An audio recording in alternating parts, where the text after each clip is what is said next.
Bismillahirrahmanirrahim.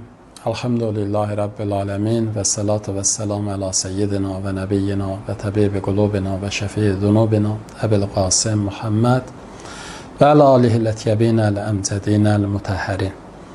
Sözümün əvvəlində hər kəsi mübarək Qədirxum bayramı münasibəti ilə təbrik edirəm.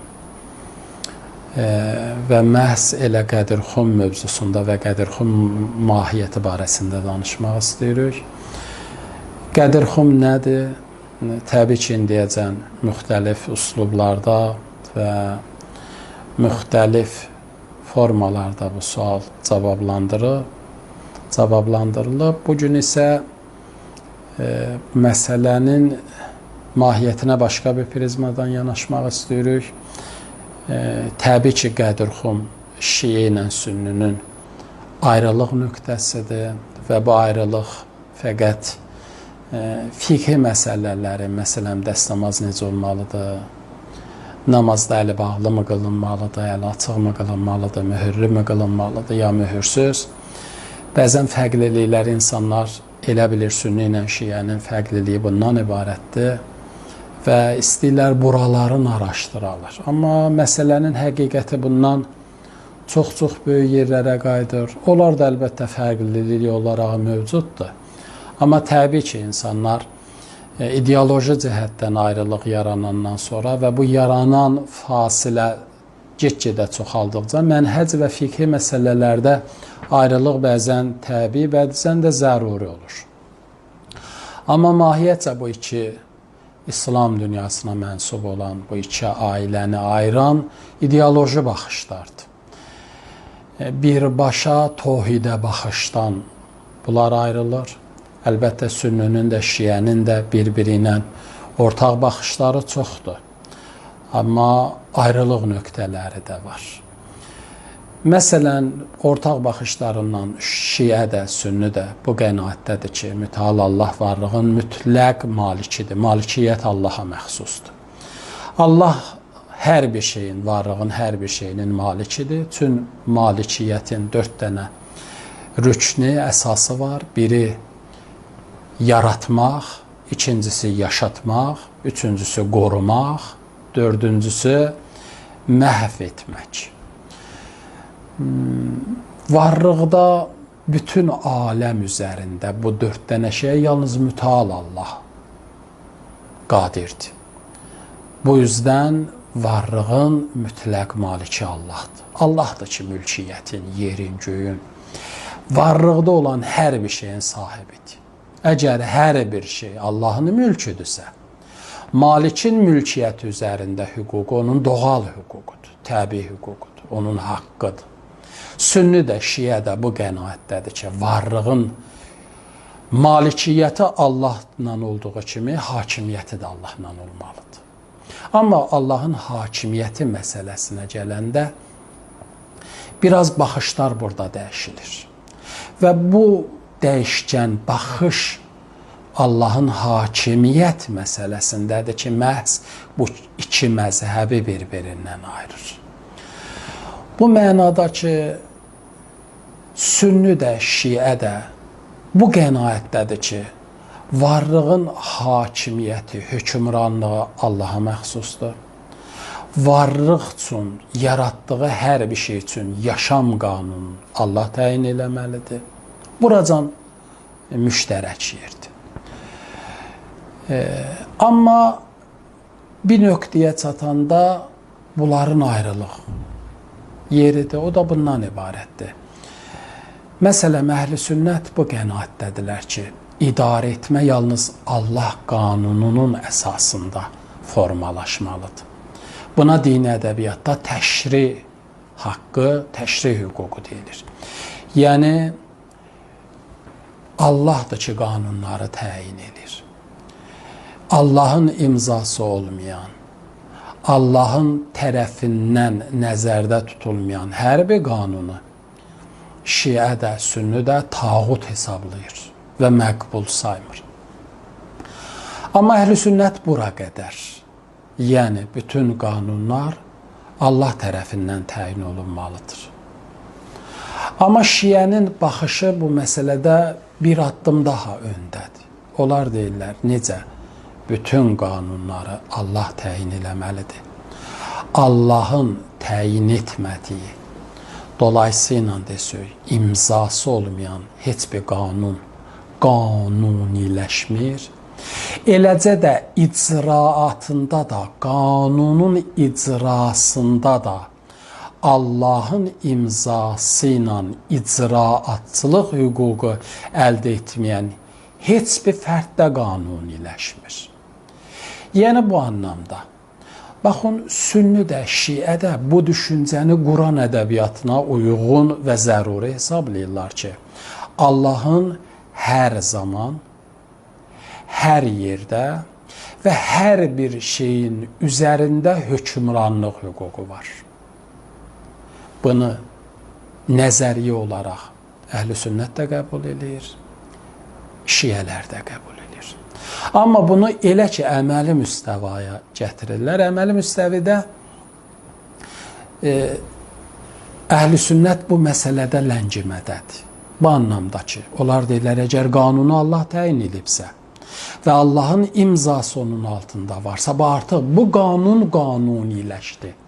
Yəni, qanunun legitimliyin və onun doğruluğun icra səlahiyyətdə olmaqlığının və tağut olmamağının qənaətindədir. Şiə də bu məsələdə ortaqdır bu məsələ. Yalnız növbəti bir addımda Şiə deyir, əgər biz deyiriksə, Allahın hər bir şeyin üzərində hakimiyyəti var, öz mülkiyyətinin üzərində hakimiyyəti var. Hər zaman, hər yerdə, hər bir şeydə necə qanunun qanuniləşməsi üçün Allahın imzasına ehtiyac var. Elə qanunun icraçılarının da icrasının qanuniləşməsi üçün Allahın imzasına ehtiyac var.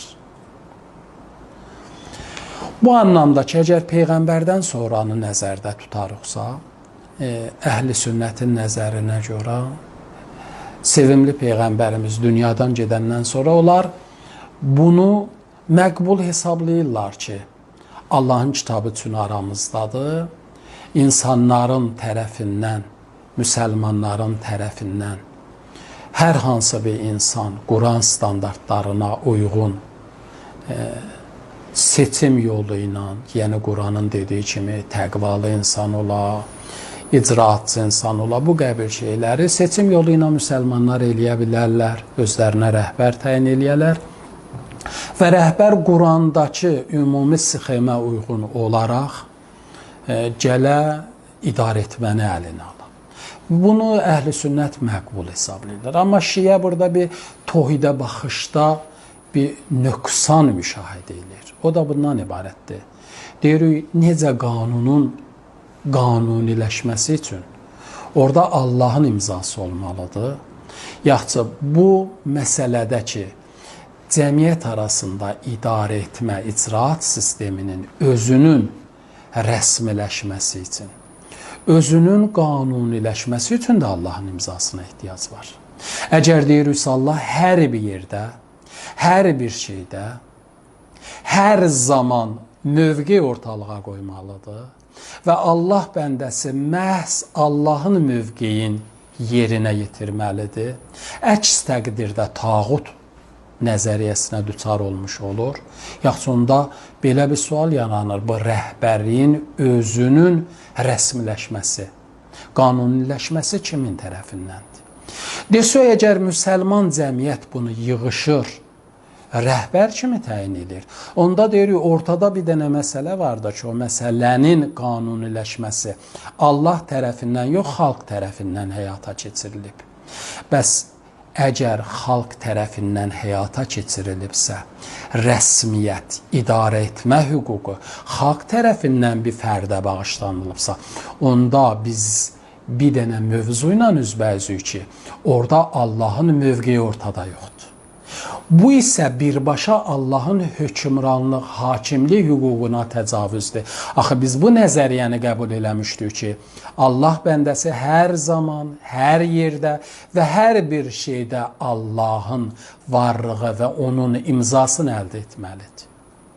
Demək, onda biz bir məsələ ilə üzbəyüzük ki, orada qanunun icraçısının arxasında legitimliyin Allah təyin eləmir, xalq təyin edir. Xalqdır ki, onu seçir. Düzdür, deyirsiniz, xalq dindar bir insanı seçib və ona dinin əsasında hakimiyyət eləməklik göstərişi veririk xalqın tərəfindən.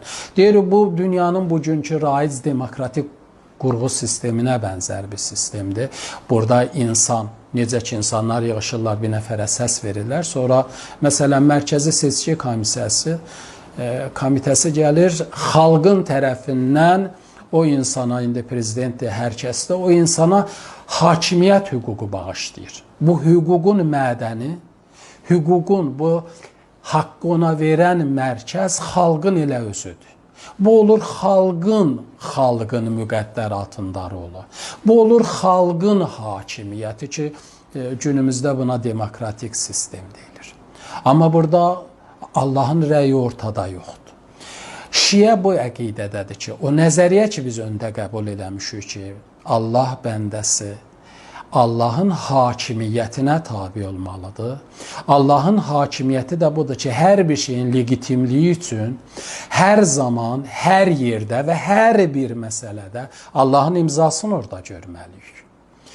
Birdən deyə bilərsiniz ki, məsələn, seçilən fərdəgər Quranın hökmünə uyğun əməl eləyəcəksə, Quranda ümumi göstərişlərə uyğun əməl eləyəcəksə, onda elə bir növ bu İslami hakimiyyət olur da, demokratik ya xalq hakimiyyət olmur, elə Allah hakimiyyət olur. Yox, burada bir yanlışlıq var.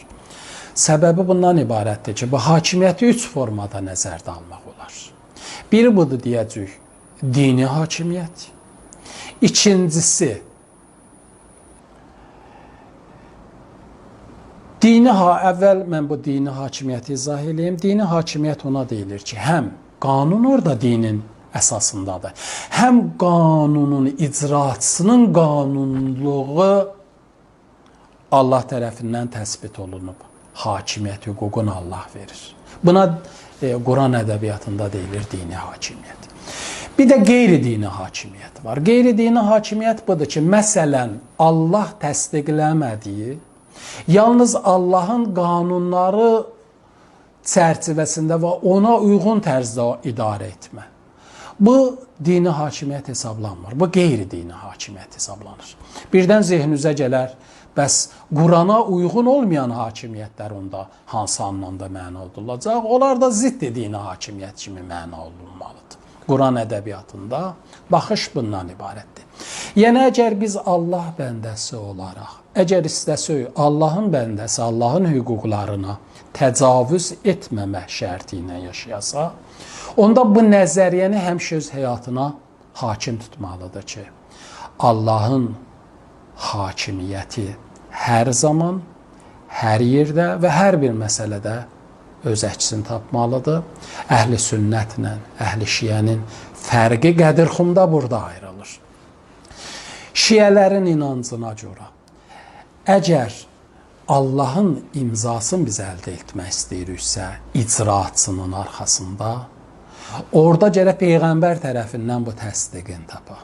Məhz qədirxum şiə baxışında bu anlamdadır. Bu anlamdadır ki, Peyğəmbərdən sonraki cəmiyyətin taleyində, bunların həyatının idarə etməsinin rəsmiləşməsində və legitimliyində Allahın kimin hakimiyyətinə izni verməsi və öz mövqeyini ortaya qoyması Peyğəmbər tərəfindən qədirxumda elan edilir.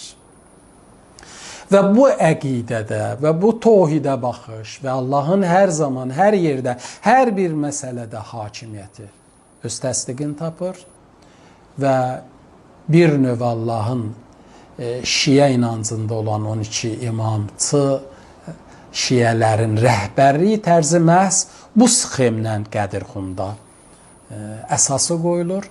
Amma əhl-i sünnət baxışları budur ki, Yox, müsəlmanlar eləyə bilərlər özlərinə rəhbər seçələr və bu rəhbər Quranın hökmlərini onların barəsində icra eləyə ki, şiələr bu nüansdadır ki, yox, burada Allahın hakimiyyət hüququna təcavüz olunub, burada xalq təyinat sahibidir.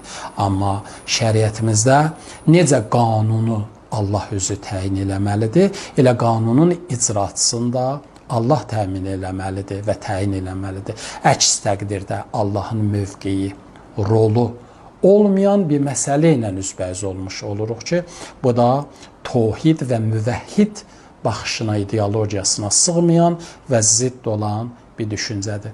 Allahın verirəm əzəmətinə, izzətinə bizləri, hamımızı Allahın mütləq hakimiyyətin, mütləq malikiyyətindən doğan mütləq hakimiyyətinə beyət etməkdə və onu öz həyatımızda tətbiq etməkdə və bu inancımızın bu müstəvidə kamilləşməsinə cümləmizə yardımcı olsun. Vəssalamu aleykum və rəhmətullahi və bərəkatuhu.